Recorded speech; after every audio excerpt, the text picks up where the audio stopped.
guys, it's Megan. Since a lot of women are questioning whether or not they should get breast implants, I have decided that I'm going to share my story of having breast implants. This isn't a video about the initial surgery, even though I was thinking about making a video about what getting the initial surgery is like. If you are interested in hearing that story though, please tell me down below and I'll make that. And make sure if you aren't subscribed already to hit that subscribe button so you can see when I post that. The story I want to tell you is the story that no plastic surgeon will ever tell you. I want to tell you how my breast implants are slowly destroying my health. Yes, they're still in me and I do really want them out. But unfortunately for me, my insurance does not cover explant surgery for any reason whatsoever unless if my implants were placed into me for reconstructive reasons and not for cosmetic reasons. If you're interested in helping me get them removed, because oh my god, I really need to get them removed.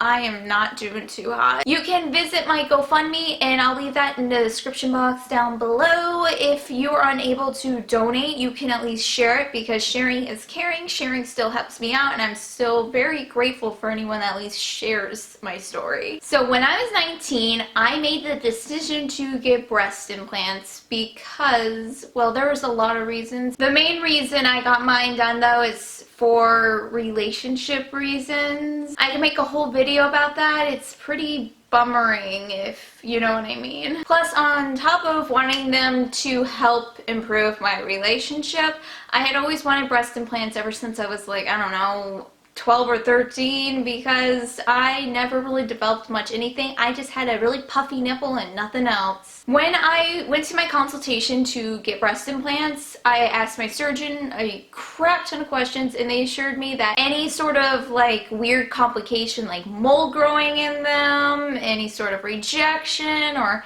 anything else like that, and like health issues coming from implants either don't exist, can't happen, or extremely rare. Like for example, he told me that mold cannot grow in implants, especially the new ones, because they are placed in you unfilled and then they fill them in a way that the water is not exposed to any air. Pretty much they just, you know, put a tube with like a bag, fill it up, take it out, you know, that's how it works. And the reason why women were getting mold in their implants before is because they used to have like a bucket of sterile water and they would take like a syringe thing, fill it up, put it in the implant, you know, fill it up, put it in the implant. That's how it used to work with saline implants. That's just what he told me. I don't know, I'm not a plastic surgeon, so don't hold that against me. My problems with breast implants though started almost immediately. Okay, so first off, within the first immediately, I can't feel my boobs, but that's normal for most women when they get breast implants. They can't feel their boobs for like 6 weeks or something like that. I was told that I would get full feeling back of mine after about 6 months at the most, and guess what? I have not gotten any sort of like feeling back in them, except I got a lot of feelings of pain. I'm talking about, you know, if somebody touches them in a sexual way,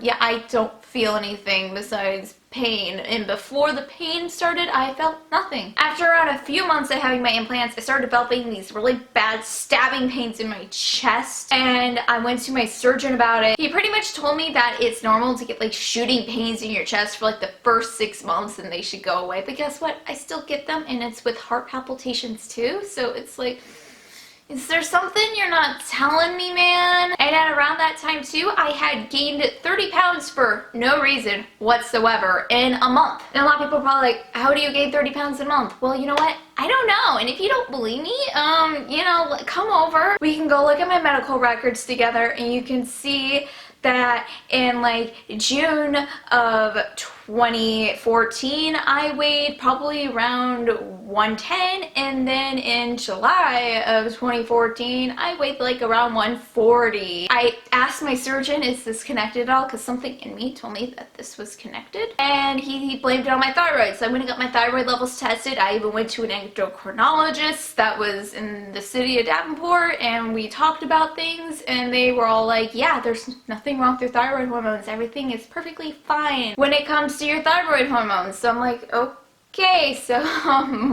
How did I gain 30 pounds? I was not eating any more than I was. I wasn't exercising any less than I was. Even if I did completely stop exercising altogether for 30 days, I would not gain 30 pounds. During my recovery, I did not gain any weight. So how does this happen? I had also started developing sudden mysterious allergies to the most random things ever at that time. I became allergic to hazelnuts. I used to be able to eat Nutella all the time. Like, I don't eat it. I wouldn't eat it anymore even if I wasn't allergic to it because I am vegan. And it's like, I never had this problem before. And I also developed an allergy to gluten, which I never had before. I also started developing like sensitivities to like different like cleaners, which really affected me at work because I worked at a food place and it's like I never had problems with these chemicals before. And I asked my boss, yo, what up? Did you change anything? And he told me no, they haven't changed anything. And it's like, what is happening to me? I also noticed that my scars did not heal correctly, and if you look at them, like, can I show them? Like,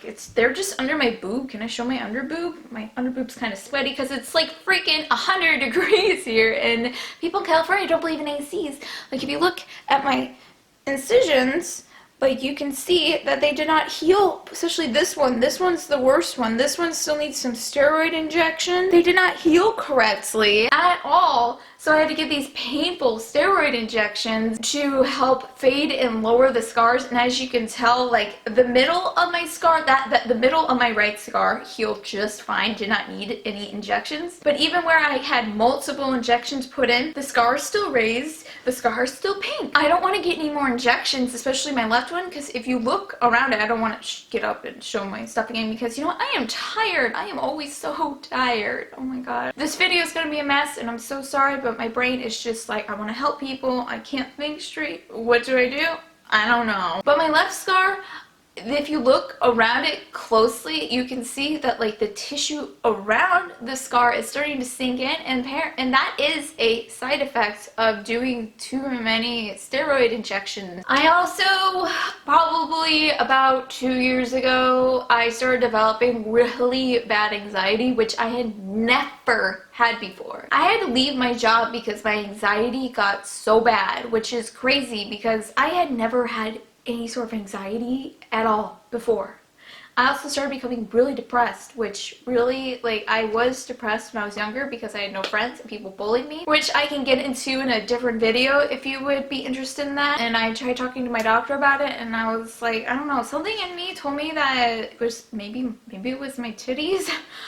And I talked to my doctor, and they said, well, women with breast implants are 4 times more likely to off themselves than those that don't have breast implants. So think about that.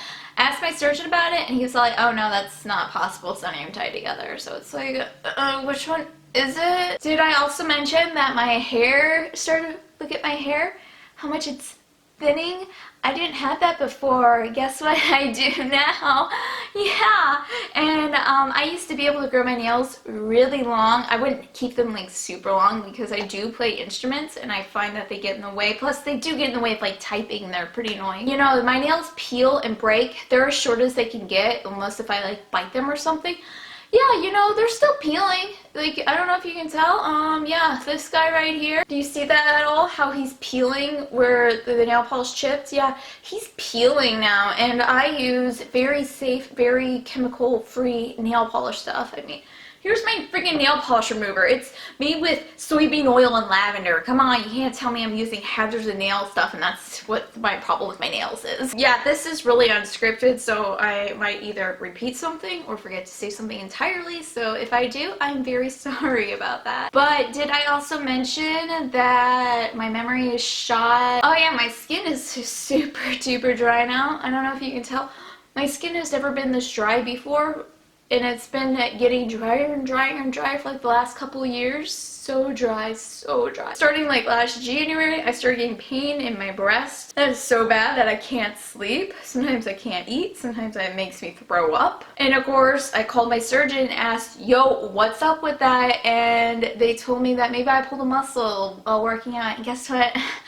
I have been working out, but I have not been doing any exercises that involve the chest muscles. I've barely been doing anything that involves the abs, as you can tell by my pudding ass fuck stomach. And I actually went to go see them. It was either last May or June because I did visit for my family for a few weeks in Iowa.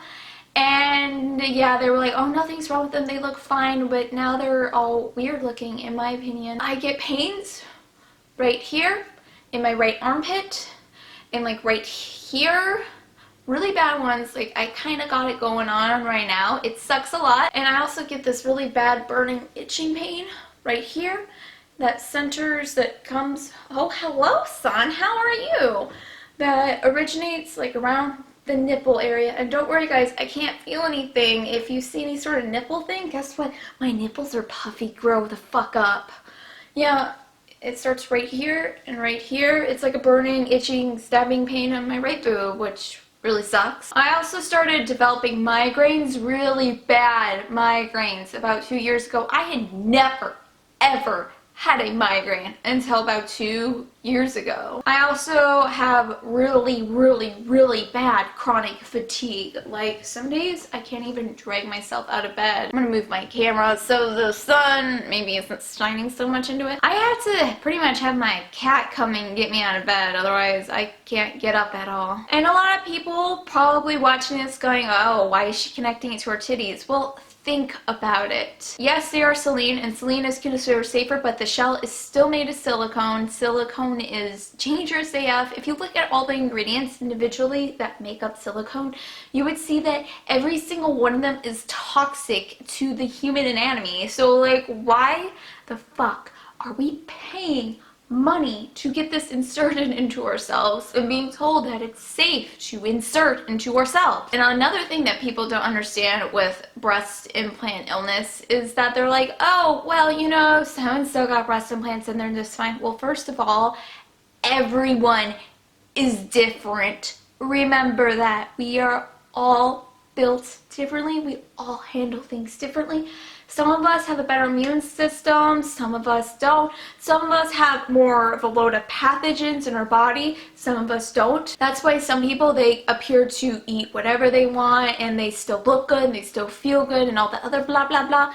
And some people, they eat, you know, kind of healthy and they still feel like shit. And some people that eat healthy and they still kind of do feel like shit too. So, you know, we're all different. Sooner or later, that person is going to run into health problems due to their implants unless they get them explanted first, because you gotta think about it, every single ingredient that makes up a silicone shell, even if they do get some lean ones, is toxic to the human body. Not only that, silicone from silicone implants can rupture and leak into your body and you may not notice because it's a slow leak, and you know, you're not going to notice that. That's why you have to get MRI scans every few years when you have silicone implants. Another great thing too about that is that insurance does not cover that because you got those things for cosmetic reasons, so every single maintenance thing you gotta pay for yourself. So think about that before getting silicone implants. Another thing, oh, my leg. Oh yeah, I almost forgot, I get really weird joint pain. Oh, why?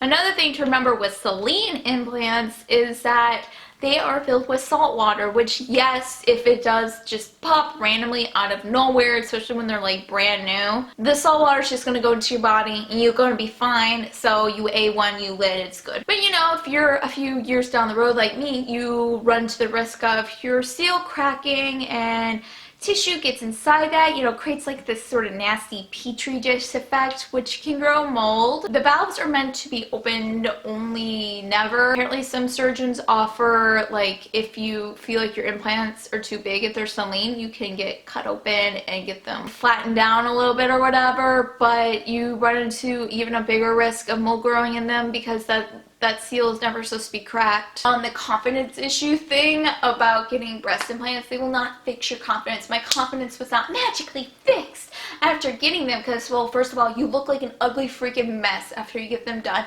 You have to wear this really painful tape thing around your titties for 6 months every day, which really wears down your confidence. And then after that, you know, you feel like such shit. You don't really care about how big your tits look because you feel like fucking shit. You can ask anybody who has had a boob job and is like facing the issues that I am, which by the way has happened to thousands of women, if I forgot to mention that. Learn from my mistake. It is not worth getting a boob job. Think about all that money, because my boob job cost me about 48 grand. What could I have bought with 48 grand?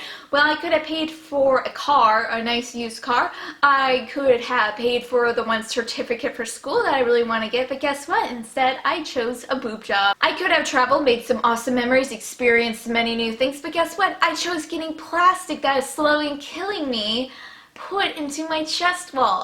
What else could I have done? I could have gotten my hair done a million times. I could have gotten a bunch of makeup. I could have gotten my dream makeup collection. I could have gotten really nice clothes. I could have gotten a really nice camera.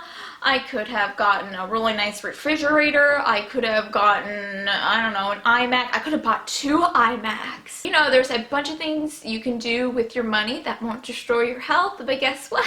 I chose that. Don't make the mistake I did. Please learn from my mistake.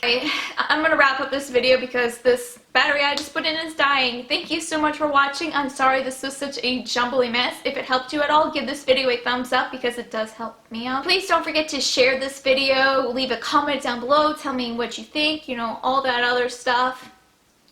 And please don't forget to check out my GoFundMe if you haven't already, because it really does help me out. If you either donate, even sharing really helps me out. If you donate, even $1 really helps me out, so please keep that in mind. And if you're unable to even donate $1, which is perfectly okay, I totally understand because I'm broke AF too, please at least share it because it would really help me. It is not worth getting implants. It is not worth the pain and suffering. There are people out there that have it worse off than me, but I am not doing too good, and it's just getting worse and worse and worse and worse, and I hate it, and I really want you to learn from that.